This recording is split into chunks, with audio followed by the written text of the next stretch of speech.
Hildegard von Bingen. In our day, her name is associated with these magnificent images that depict her visions, and with the distinctively ethereal music that we can hear in the background. That music is from Hildegard's one-act drama, Ordo Virtutum, The Way of the Virtues. Hildegard speaks of music as the echo of the harmony of heaven. She seems to have composed for much of her long life. Having moved her small community of Benedictine nuns across the Rhine River from the abbey where she had grown up and where she was now their abbess, Hildegard lived and worked at the Abbey of St. Rupertsburg, near the town of Bingen, until her death in 1179. She traveled extensively in the Rhine Valley.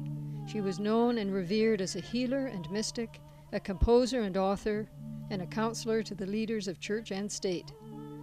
But above all, Hildegard of Bingen was the prophetic voice of the church in 12th century Europe. Within a few years of her death, she was known as Saint Hildegard. In Civias, the first book of Hildegard's great theological trilogy, she tells us of receiving a vision that she could not ignore.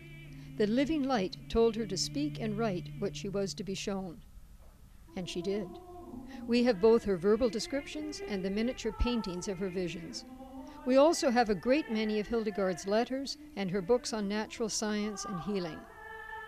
We first encounter Ordo Virtutum at the end of Civias, where she presents in dramatic form the themes of creation, sin, and redemption that she has written about.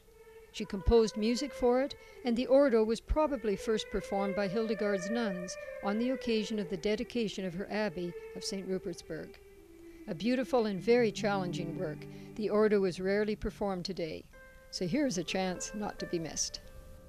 This medieval miracle play dramatizes the spiritual struggle between the virtues and the devil for the soul of a young novice. The novice is a kind of every woman.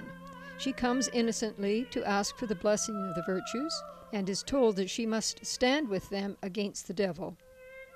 Easily led into sin by his seductive charm, she later repents and returns, seeking forgiveness.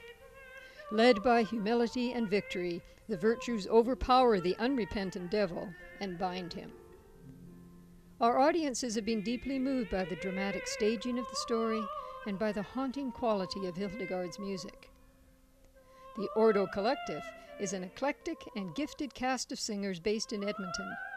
They invite you to come to one of their next performances of Ordo Virtutum and share the delight they experienced in encountering the genius of the Sibyl of the Rhine.